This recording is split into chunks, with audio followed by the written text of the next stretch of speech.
Hello friends, welcome to Swami Vivekanand. So in this video we will discuss about part 8 of international agreement. तो इसमें हम discuss करेंगे, मैंने आपको बताया था वीडियो में हम डिस्कस करेंगे आईएसए के बारे में, that is International Solar Alliance. International Solar alliance की बात करूं, आईएसए है क्या, सबसे इम्पोर्टेंट टॉपिक है ये इंटरनेशनल एग्रीमेंट का। जैसे आपका मैं इम्पोर्टेंट टॉपिक बता देती हूँ, जैसे आईएसए मॉन्ट्रियल प्रोटोकॉल है, प्रोटोकॉल है, पेरिस एग्रीमेंट है, ये सारे आपको याद होनी चाहिए।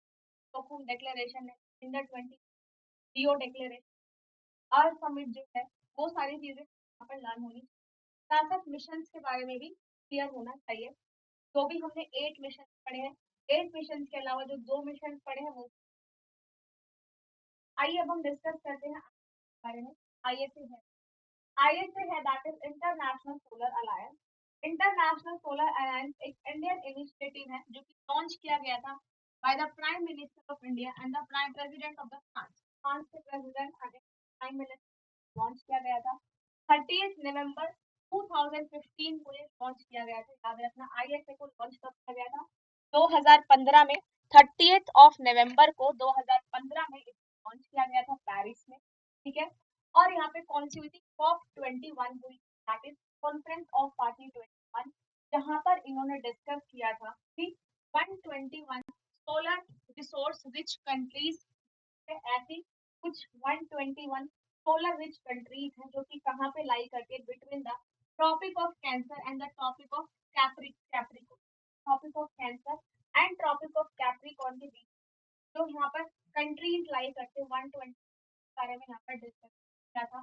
सोलर अलायंस में हम मैक्सिमम यहाँ पर सोलर, ताकि कुछ टारगेट्स बनाए गए, इन कुछ टारगेट्स को अचीव किया गया, कुछ टारगेट्स बनाए गए, मैक्सिमम हम यहाँ पर क्या करेंगे? सोलर एनर्जी प्रोडक्शन करेंगे। जो आईएसए है that is International Solar alliance, इसमें किसके लिए बात की गई? हम यहाँ पर नॉन रिन्यूएबल एनर्जी को कंजर्व करेंगे। नॉन रिन्यूएबल को कंजर्व करके किसके साथ रिप्लेस करेंगे?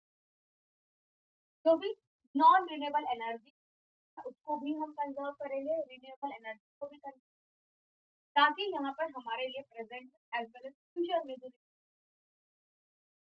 के बारे में यहाँ पर गाइड किया गया था। सोलर अलायंस का यहाँ पर कि क्या करना है, 2030 तक इन्होंने एम बनाया कि कितना यहाँ पर हम कलेक्ट करेंगे, यूएस डॉलर 1000, ठीक है, बिलियन, इसका इनका बजट था for the mass implementation energy. Energy को ज्यादा यहाँ पर इंडिया ने प्लेज लिया कि हम कितनी सोलर पावर इंस्टॉल करेंगे। ये पहले भी बताया मैंने आपको, 2020 का टारगेट इंडिया ने रखा कि 2020 तक हम क्या करेंगे, 100 गीगावाट एनर्जी को, 100 गीगावाट सोलर एनर्जी को इंस्टॉल करेंगे। और 2030 तक, है ना, और 2030 क्या करेंगे, यहाँ पे एमिशन इंटेंसिटी रिड्यूस करेंगे बाय 30 से 35%। मतलब यहाँ पे जो भी हार्मफुल एमिशन हो रहा है 2030 तक हम 30 to 35% तक रिड्यूस करेंगे, 100 गीगावाट एनर्जी को इंस्टॉल करेंगे। ठीक है, जो भी यहाँ पर सोलर एनर्जी रिच कंट्रीज है जहाँ पर सबसे ज्यादा सोलर एनर्जी का प्रोडक्शन हो रहा है, वहां से हम उन विलेजेस में पहुंचाएंगे जहाँ पर इलेक्ट्रिसिटी अनकनेक्टेड, क्या करेंगे, इसको शेयर करेंगे और एक क्लीन प्लानिट को। हेड क्वार्टर जो है आईएसए है वो गांव में है, दैट इज। ये जो अलायंस दिया था आईएसए क्या था, इसका इनिशिएट किसने किया था? मोदी जी थे, PM Modi of India and president François Holland of France. इन्होंने किया था दो, क्या करेंगे, सोलर रिसोर्स में करेंगे मैक्सिमम प्रोडक्शन और कंजम्पशन। ऑब्जेक्टिव क्या था कि यहाँ पे मैक्सिमम जो सोलर एनर्जी करना है, जो यहाँ पर हमारा फोसिल फ्यूल से क्या होता है, ज्यादा ग्लोबल वार्मिंग होती है। तो फोसिल फ्यूल का यहाँ पर जो रिडक्शन करेंगे, वो भी हम फोसिल फ्यूल पे डिपेंड है, उसको हम किसमें कन्वर्ट करेंगे, सोलर एनर्जी, ताकि हमारी डिपेंडेंसी जो फोसिल फ्यूल हो जाए, कम हो जाए। ISA is an alliance of 120, 122 ज्यादा कंट्री, इंडिया ने इनिशिएटिव लिया था।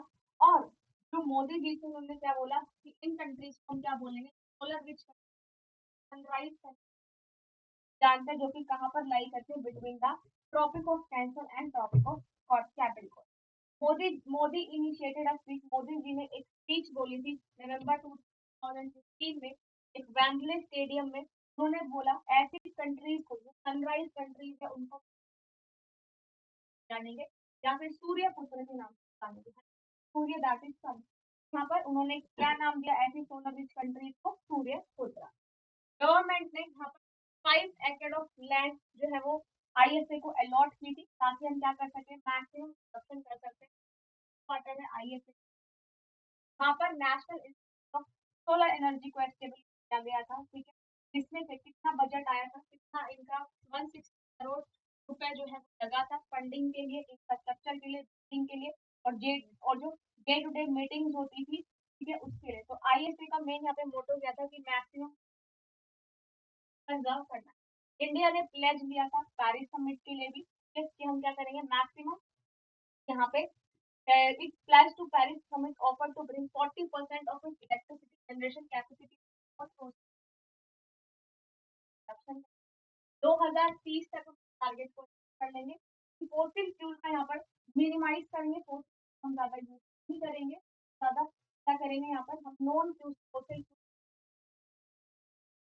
वर्ल्ड फ्यूचर जो एनर्जी समिट हुआ था आबू धाबी में, ठीक है, जनवरी 2018, वहां पर इंडिया ने क्या अनाउंस किया था कि हम क्या करेंगे, सोलर डेवलपमेंट जो फंड मिला है ना, हम सोलर प्रोजेक्ट पे काम करेंगे, सोलर एनर्जी को बनाएंगे, सोलर प्रोजेक्ट पे काम करेंगे। और कितना फंड, कितना यहाँ पर अनाउंस किया था बजट, $350 मिलियन, ठीक है।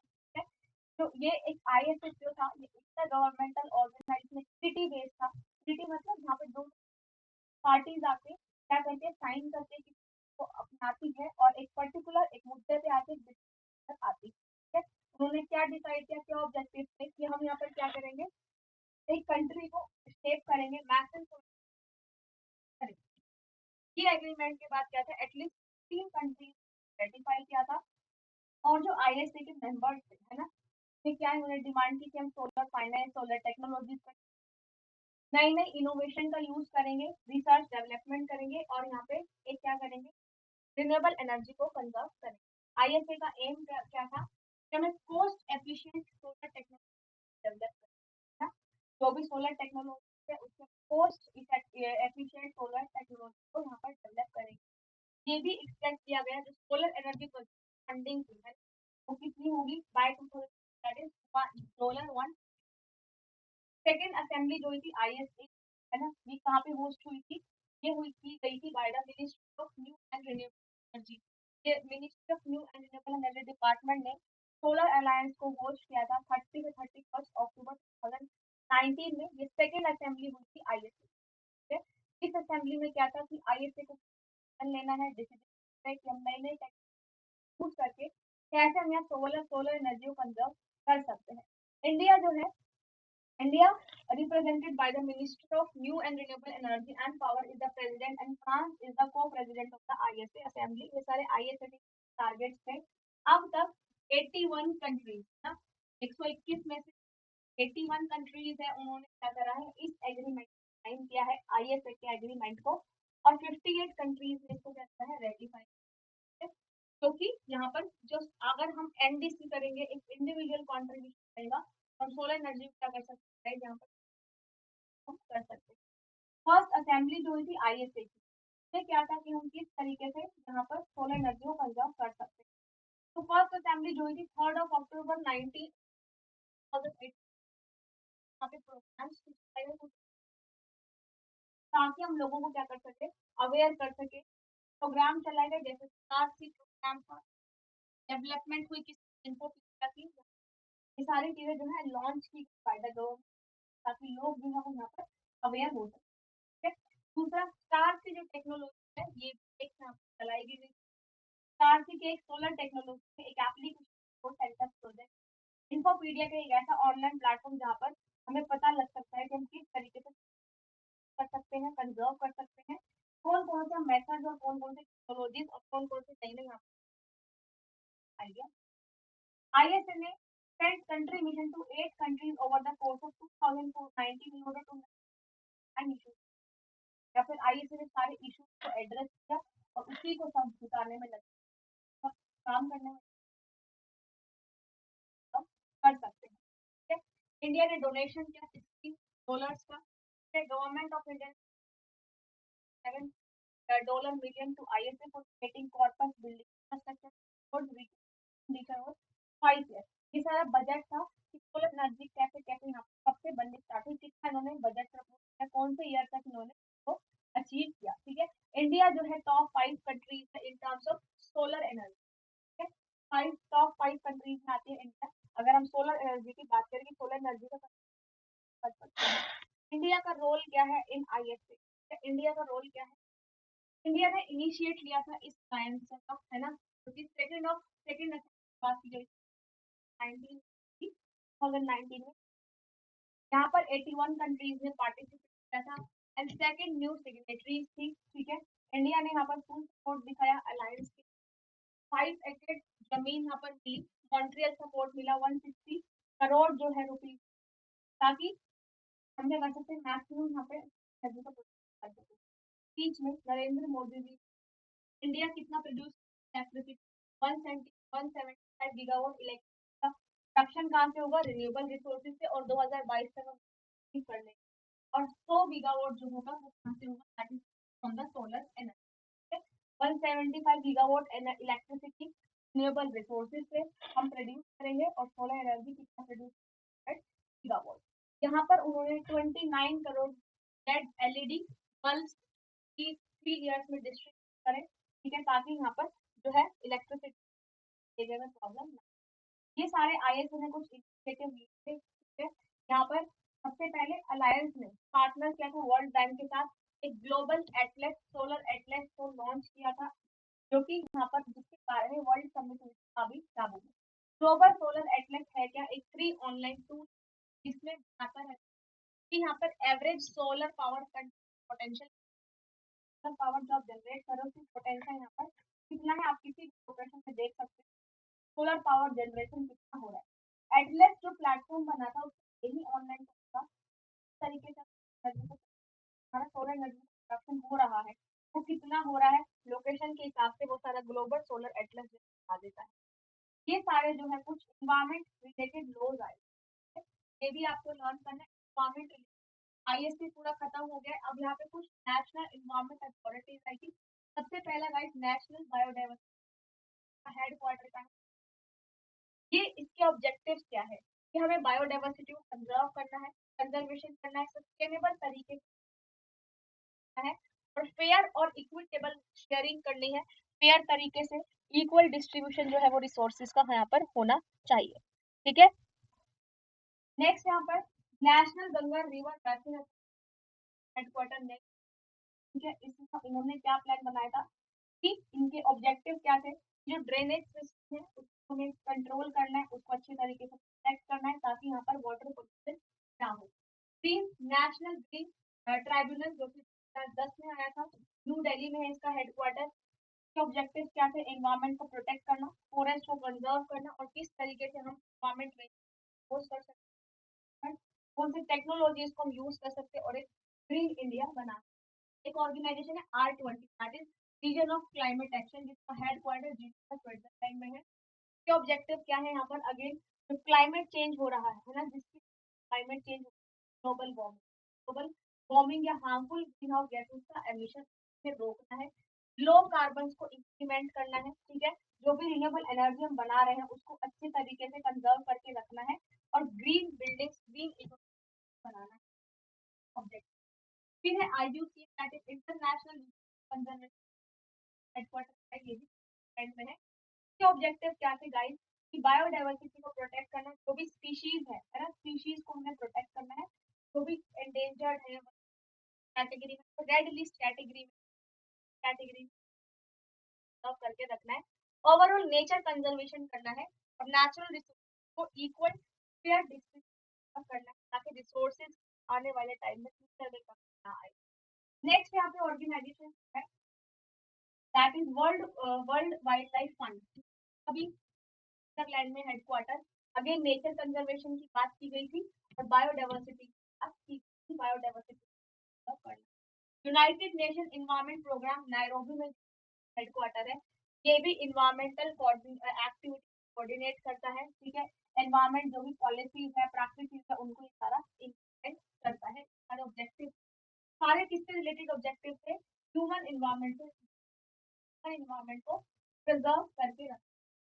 International Tropical Timber Organization Japan में है, पता है ये क्या करता है? जो भी सस्टेनेबल तरीके से मैनेजमेंट है, किस तरीके से हम फॉरेस्ट हार्वेस्टिंग कर सकते हैं, टिम्बर प्रोडक्शन है ना, यहाँ पर कैसे हम एंथ्रोपोजेनिक एक्टिविटी हम रोक सकते हैं, कैसे हम इन चीजों को प्रोडक्शन कर सकते हैं, कैसे हम अपने नेचर को कंजर्व कर सकते हैं। तो ओवरऑल सभी का क्या था?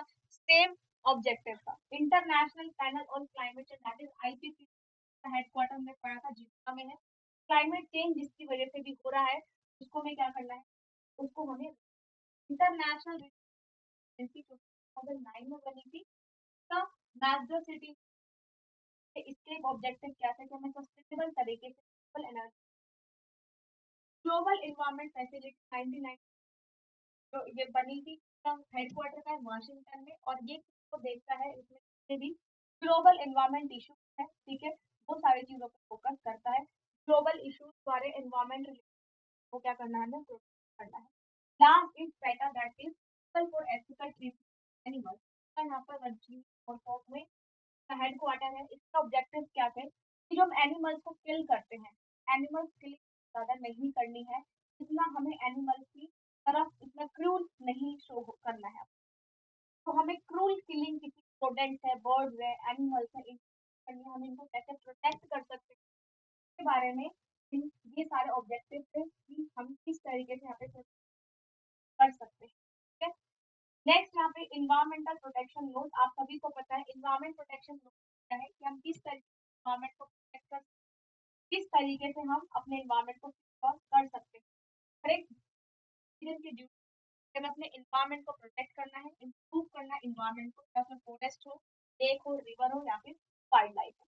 बेसिक इन्वायरमेंट डिपार्टमेंट था इन्वायरमेंट का, वो डेवलप हुआ था 1980 में, कि हम क्या कर सके, इकोनॉमिक को हम एक हेल्दी इन्वायरमेंट प्रमोट कर सके और अपने इन्वायरमेंट को सेफ बना। ठीक है, तो ये जो आप पढ़ रहे हो इन्वायरमेंटल प्रोटेक्शन लॉज, ये सारे इन्वायरमेंट को सिक्योर करने के लिए the EPA, that is environmental protection act, जो कि 1986 में आया था। ये भोपाल गैस ट्रेजेडी के बाद आया था, कि हम किस तरीके से को प्रोटेक्ट कर सकते हैं।